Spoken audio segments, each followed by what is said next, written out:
Alors, petite anecdote.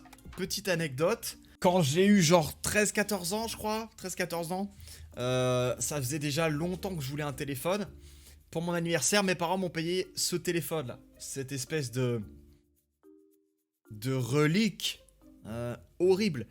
Et heureusement que j'ai eu ce téléphone, puisque, allez, un mois après, je devais partir, ça ne se dit pas. Je devais partir chez mon oncle, qui habitait dans le sud. Et pour ce faire, je devais prendre le train, tout seul. Chose que je n'avais jamais faite, évidemment, puisque je vivais un peu dans la campagne, le trou de balle du monde. Donc, tout ce qui était prendre le train, prendre le bus en ville, déjà Grenoble, pour moi, c'était une ville incroyablement grande, c'était monstrueux, tu vois. Prendre le bus à Grenoble, c'était une épreuve, hein, une vraie épreuve. Tu vois déjà dans quel mood j'étais. Enfin, on était tous, parce que les grandes villes, on n'a pas vraiment vécu tous dans des grandes villes à chaque fois. Donc prendre le bus, le tram, le métro. Oh, le métro, c'est encore pire. Le métro, on s'imaginait à Paris, quoi.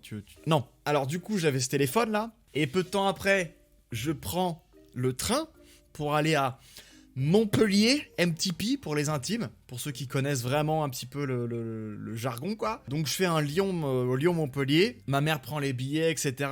J'étais gamin, donc forcément. Et elle me dit, tu ne peux pas te tromper, parce que c'est un terminus. Tu ne peux pas te tromper, c'est impossible. Déjà qu'on était en flip total, à l'idée que je prenne le train tout seul, elle me dit, tu ne peux pas te tromper, puisque c'est un terminus. Le seul arrêt qu'il y a, tu descends. Ça roule. Alors je fais ça, je prends mon petit train, tout ça, il m'emmène à la gare, tout se passe bien. Le trajet se passe pareil, hein, c'est un peu long, je m'emmerde, et j'ai... Alors, le trajet, j'ai que ce téléphone, il n'y avait pas de jeu dessus, il n'y avait rien. Ça c'est un téléphone de dealos, hein, il n'y a rien dessus, hein. On s'en sert que pour dealer en principe. Non, moi il n'y avait pas Snake, il y avait... que dalle.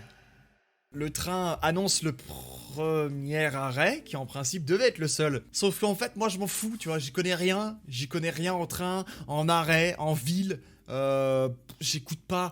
Le truc sonne, ça dit, on va s'arrêter. J'ai pas écouté où on allait s'arrêter, tu vois. Moi, à 13 ans, j'en tenais une couche, incroyable. On aurait pu faire des lasagnes avec toutes ces couches de conneries. Du coup, j'écoute pas. Et je dis, ah bah cool, on va s'arrêter. Du coup, je prends mon sac, je me rhabille, et je me dirige évidemment vers la sortie. Je sors, la vie est belle, je suis enfin arrivé. Par contre, il y a un petit problème. Alors, soit je me suis gouré, soit mon oncle est à la bourre. Mon oncle était pas à la bourre, mon oncle était à l'heure. J'étais juste à Nîmes.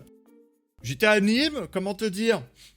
Ça pue la merde, un gamin de 13 ans tout seul dans la gare de Nîmes alors qu'il est de Lyon, il ne connaît que dalle.